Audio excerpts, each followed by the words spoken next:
Yes sir, आज आइए एक और टॉपिक के क्वेश्चन है डिस्कशन के ऊपर। रिटर्न ऑफ इनकम का टॉपिक है आज। जी हाँ, रिटर्न ऑफ इनकम एक ऐसा चीज जिसको आप लोग हाथ नहीं लगाते हो। ये गलती इस अटेम्प्ट में मत करना।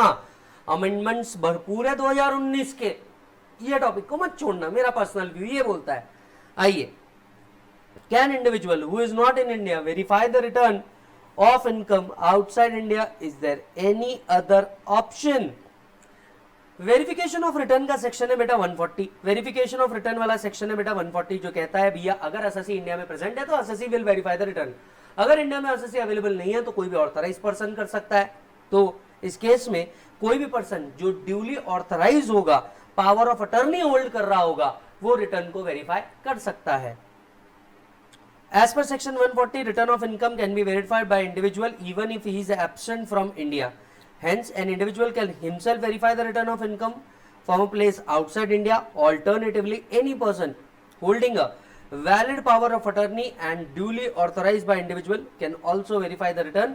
However, such power of attorney should be attached along with the return. Question number 2. Enumerate the circumstances in which an individual assessee is empowered to verify his return of income under 139 by himself or other person. C. Generally himself. Where he is absent from India, assessee himself or person duly authorized. Mentally incapacitated होगा तो उसका कोई guardian या duly competent person. अगर for any other reason it is not possible to verify, a person duly authorized by him. In any other circumstances, individual himself needs to verify the return. Question number 1 की बात करो या question number 2 की बात करो, दोनों भी हमसे वेरिफिकेशन ऑफ रिटर्न की बात कर रहे थे।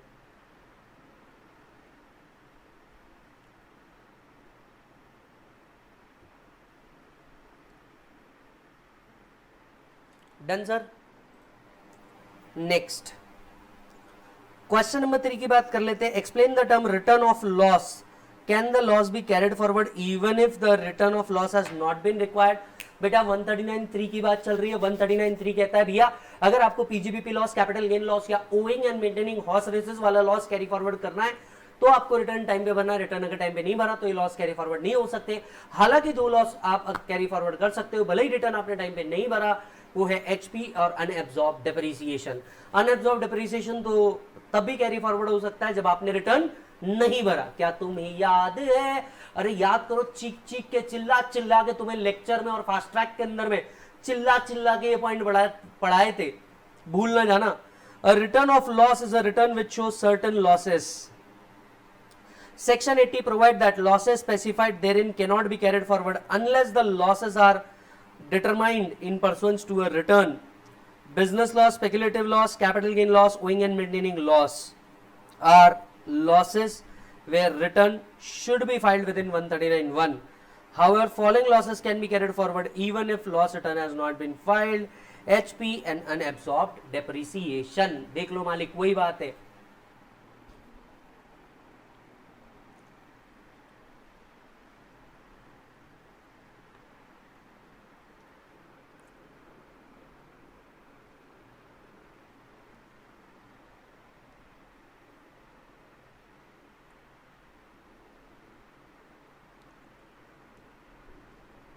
यस सर, बहुत बढ़िया।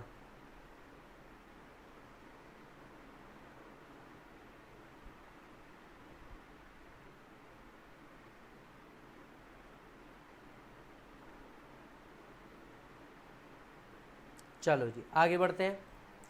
क्वेश्चन नंबर 4 पे चल जाते हैं। Paras age 55 year is a resident in India. Interest 288 was credited to his NRE account with SBI. NRE account के ऊपर जो इंटरेस्ट आता है वो exempt है। 30,000 being interest on FD with SBI was credited to his saving account during this period. He also earned 3,000 as interest on this saving account. Is Paras required to file return of income? What will be your answer? If he has incurred 3 lakh as travel expenditure for self and wife. एक minute, पहले के 3 case अगर देखें हम लोग तो उसकी income आ रही थी 288 एनआरई अकाउंट से जो कि एग्जम्प्ट है, फिर आ रही थी 30,000 जो एफडी से आ रही थी, राइट, ये टैक्सेबल है, और 3,000 जो आ रही थी वो सेविंग बैंक अकाउंट से आ रही थी जिसका डिडक्शन मिल जाता था 80 TTA के अंदर में।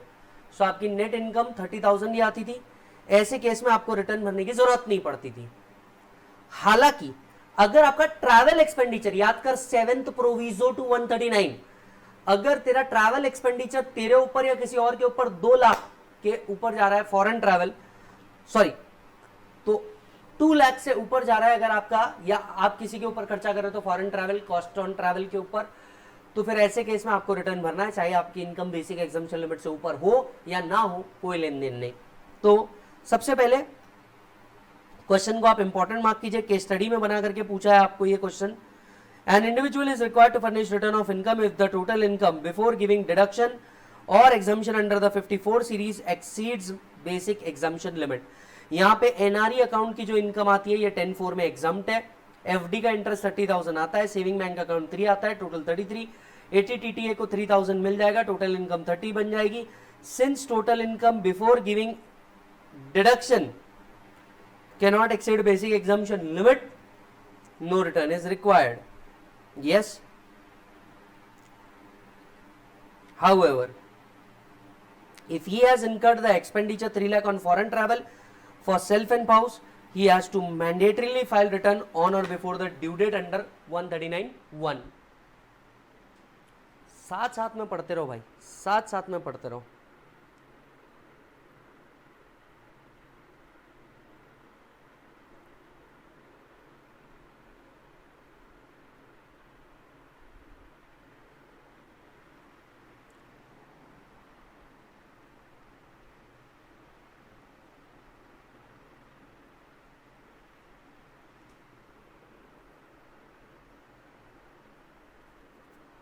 यस प्रभु, आगे आइए।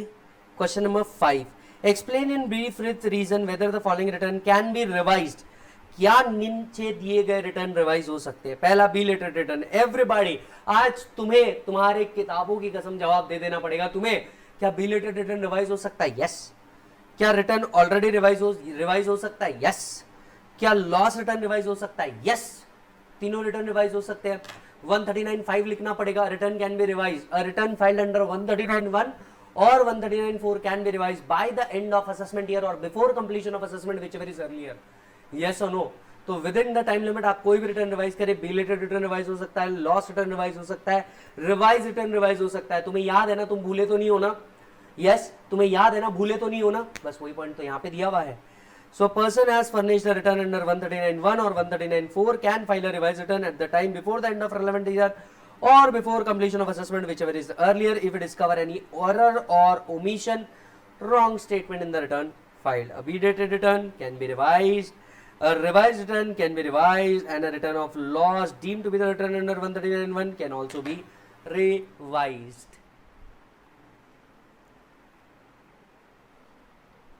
एक बार आपने सर ये पढ़ लिया मेरे साथ, आपको बिल्कुल ये जवाब ऐसे लगेंगे कि यार क्या ही था इनमें।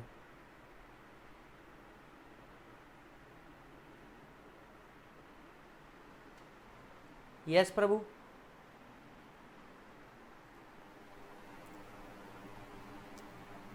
क्वेश्चन नंबर 6 के ऊपर चले जा रहे हैं हम। Hetal an individual engage in the business of the beauty parlour got her books of accounts audited. Her total income is 635. She wants to furnish return from TRP. ओ भाई 139B याद आ रहा है तुम्हें? इन्हें हमारा फिनिश प्रोडक्ट नहीं चाहिए, इन्हें हमारा रॉ मटेरियल चाहिए वाला बकवास स्कीम 139B बकवास scheme of filing the return of income. हाँ, बस उसी पे बेस्ड है। क्या ऑडिट वाले टीआरपी से अपना रिटर्न भरवा सकते हैं? हमारा जवाब है नहीं। नॉन रेसिडेंट क्या टीआरपी से रिटर्न भरवा सकते हैं? Answer is no. जिसका ओरिजिनल रिटर्न ही टीआरपी ने नहीं भरा, क्या रिवाइज रिटर्न उसका टीआरपी भर सकता है? अरे ना ना ना। सो इसका आंसर भी क्या आएगा? ना ना मुन्ना ना। Hetal cannot furnish his return of income through TRP.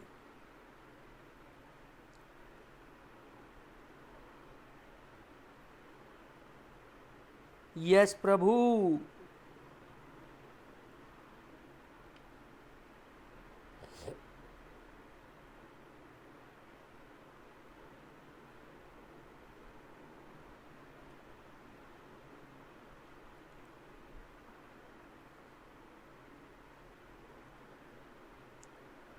Done है जी, बहुत बढ़िया।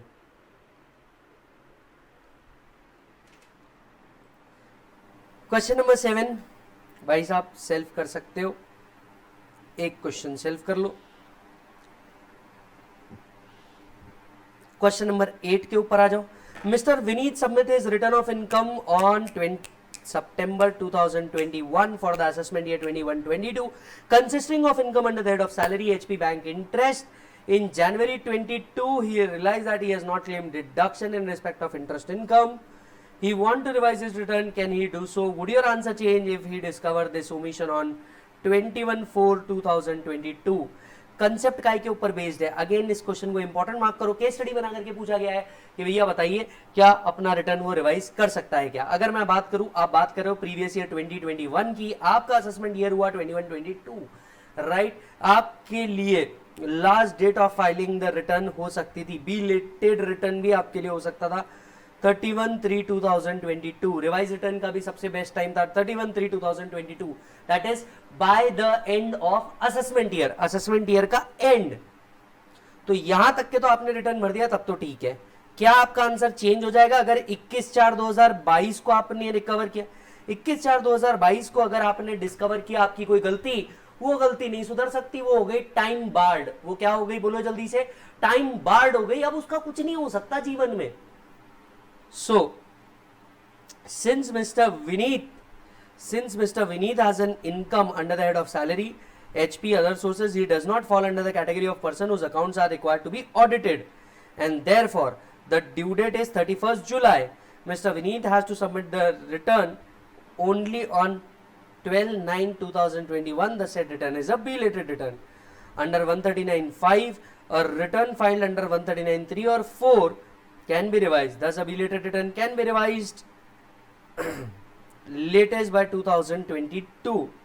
However, he cannot revise the return if he discover on 21/4/2022, since it is beyond 31st March 22 being the end of assessment year.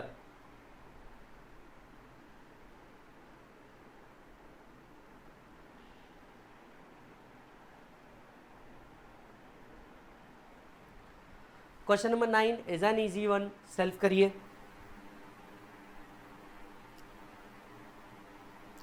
Question number 10, which is the last question बाबू? State with reason whether the return of income is to be filed in following cases. क्या return of income in cases में फाइल करना है क्या? Mr x is the resident individual, age 80 year, has a total income of 285। 80 years का age है मालिक उसका, 285।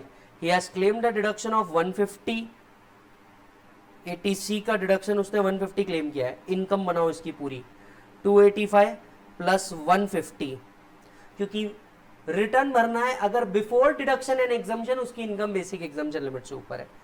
Long term capital gain 80 which is not taxable by virtue of exemption under 112A, हटाओ इसको बाजू। Assuming that he has not opted for 115 BAC, ठीक है। Would your answer change if X has claimed 1,05,000 as electricity bill? In the first situation, 285 plus 150, ये किससे ऊपर नहीं जा रहा? 5 से ऊपर नहीं जा रहा, रिटर्न नहीं भरना है। हालांकि 7th प्रोविजो कहता है अगर उसका इलेक्ट्रिसिटी बिल साल भर का 1 लाख रुपए के ऊपर गया है तो रिटर्न भरना है। यस, तो पहले केस का आंसर नो, दूसरे केस का answer yes, 7th proviso use करके। No is not required to file the return. As per 139(1), every person whose total income without giving effect to Chapter 6A exceeds maximum or not chargeable to tax, then is required to file return if the income exceeds basic exemption limit. Here, they are not required to furnish the return as the total income is 435. Yes, the answer would change. 6X has incurred an expenditure of exceeding 1 lakh towards consumption of electricity. In such case, he would file return on or before the due date under 139(1).